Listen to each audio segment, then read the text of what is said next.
दुनिया में हाँ। एक ही नारा एक ही नाम, एनवीडिया का काम एनवीडिया का दाम। वाह वाह वाह 16% की रैली, और एक्चुअली हमें प्री आफ्टर मार्केट कितनी दिखा रहा था? 6%।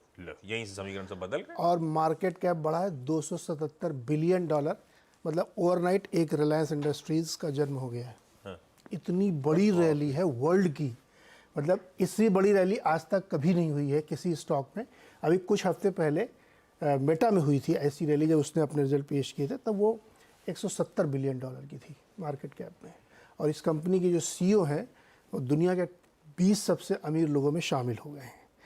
बताने का सेंस यहाँ पे है कि एक स्टॉक पूरी दुनिया सीईओ के पास स्टॉक्स हैं क्या बहुत सारे? यार होंगे, क्यों नहीं होंगे भैया। हाँ, मैं प्रमोटर आदमी होता तो समझ में आता कि स्टॉक भाग रहा है, तो इनके पास ईसॉप बहुत ज्यादा है। ईसॉप होंगे, बहुत होंगे भैया, बहुत बहुत पैसा बना लिया इन्होंने, सुपर पैसा। और मतलब ऐसा कभी तुमने सुना कि एक कंपनी से पूरी दुनिया के मार्केट चल जाए? यूरोप का स्टॉक्स रिकॉर्ड हाई, जापान 34 साल बाद रिकॉर्ड हाई, चाइना का मार्केट एक हफ्ते में 10% चल चुका, कल वो रिकॉर्ड था, लो से रिकॉर्ड हाई पे आया है। ये एनवीडिया का चमत्कार है। ये सब एनवीडिया का चमत्कार है। रीजन बीइंग कि इतनी बड़ी रैली एआई ड्रिवन हुई है और कमेंट्री उससे ज़्यादा अगर स्ट्रांग आ रही है, इसका मतलब ये है कि ये जो पूरा टेक्नोलॉजी ड्रिवन काम हो रहा है इसमें बहुत बड़ी तेज़ी हो रही, बहुत बड़ी तेज़ी हो रही। एक साथ डाउ और नैस्डैक में 450 पॉइंट की रैली आपने कभी नहीं देखी होगी, क्योंकि दोनों में डिसबैलेंस होता था, एक चला बहुत थोड़ा कम चला, दोनों सेम लेवल पे चले हैं। तो कल इस तरीके की जो रैली बनी, इवन आपको और बताऊं, एआई से जुड़े जिस भी कंपनी थी जिसके नाम में भी एआई लगा था, 4 से लेकर 32% तक चले हैं कल यूएस में। मैं तो कह रहा हूँ HDFC का अपने नाम करके एआई लगा लेना चाहिए, है ना, तो चल भी जाएगा वो। मतलब व्हाट ए रैली यार, मतलब सरप्राइज था कि कल जब क्लोज हुआ था 3% नीचे था एनवीडिया, आफ्टर आवर्स में 6% गया था। तो यानी जिसने भी शॉर्ट किया होगा ना, उसके तो मतलब कैथी वुड के भी शायद हुए होंगे, उन्होंने लिया नहीं होगा, फोमो में बेचारी बहुत दुखी होंगी। तो खैर ये कल की रैली का सारा लब्बो लुआब था। इसी के इर्द गिर्द पूरा मार्केट घूमा। जॉबलेस क्लेम के नंबर आए, वो थोड़े कम आए, मतलब कम बेरोजगारी भत्ता के लिए क्लेम किया, कुछ फ़र्क नहीं पड़ता मार्केट को। Q&A चल रहे थे कल एफएमसी के जो आप बता रहे थे ना 5-6 अधिकारी, तो जवाब दे रहे थे, वो सब यही कह रहे थे कि अभी बहुत जल्दी है, इतना नहीं कर सकते, जून तक देखें। मार्केट ने देखा ही नहीं उनकी तरफ, सिर्फ वो एक ही तरफ देख रहा था कि मार्केट किस तरीके से चल रहा था।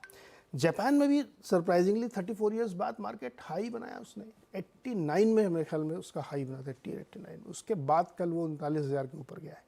तो ये एक बड़ी ड्रिवन रैली। अब क्या इस फ्रेंजी में आपको जाना चाहिए क्या, ये क्वेश्चन बहुत सारे लोग पूछ रहे हैं। बॉन्ड मार्केट कह रहा है नहीं उधर मत जाना, हम तो अभी भी देखो 4.31 पे खड़े हुए हैं।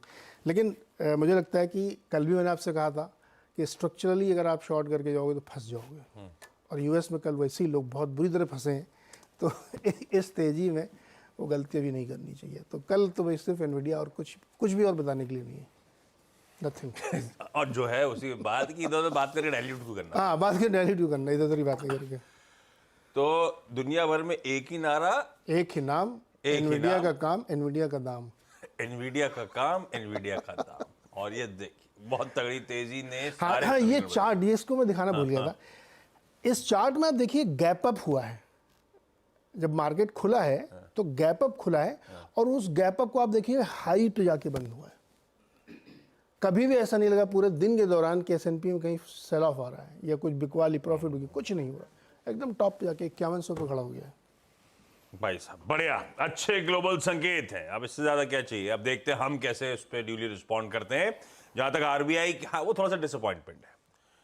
अगर आप सोच रहे थे कुछ सटल हिंट्स आने वाले हैं, एटलीस्ट पॉलिसी पिवट के नहीं तो स्टांस बदलने के, लग नहीं रहा अभी इस तरह का कोई भी मूड मॉनेटरी पॉलिसी कमेटी में।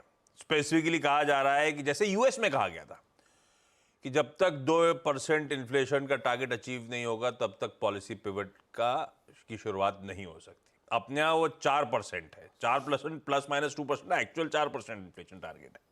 और जब तक 4% नहीं पहुंचेगा तब तक आप एक्सपेक्ट मत करें पॉलिसी में कोई भी ढील। और इनफैक्ट एमपीसी थोड़ी सी कंसर्न है कि लास्ट माइल जो डिसइन्फ्लेशन का प्रोसेस होता है वो बहुत स्टिकी होता है, यानी कि बहुत समय लगेगा उसमें, मुश्किल काम है।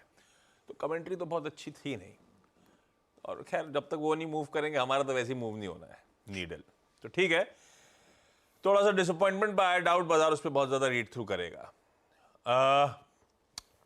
वीरू के पास चला जाए और समझा जाए अब हमारा अप्रोच करेगा। कल एक सिरे से दूसरी तरफ की तरफ क्या घूमे बाजार, क्या सेकंड हाफ में मोमेंटम पिकअप हुआ, क्या कवरिंग के मूव्स एंजॉय करे हमने वीरू। लेकिन अब करना क्या है, डेटा पॉइंट्स क्या सजेस्ट कर रहे हैं और हमारी निफ्टी बैंक की रणनीति क्या होगी। गुड।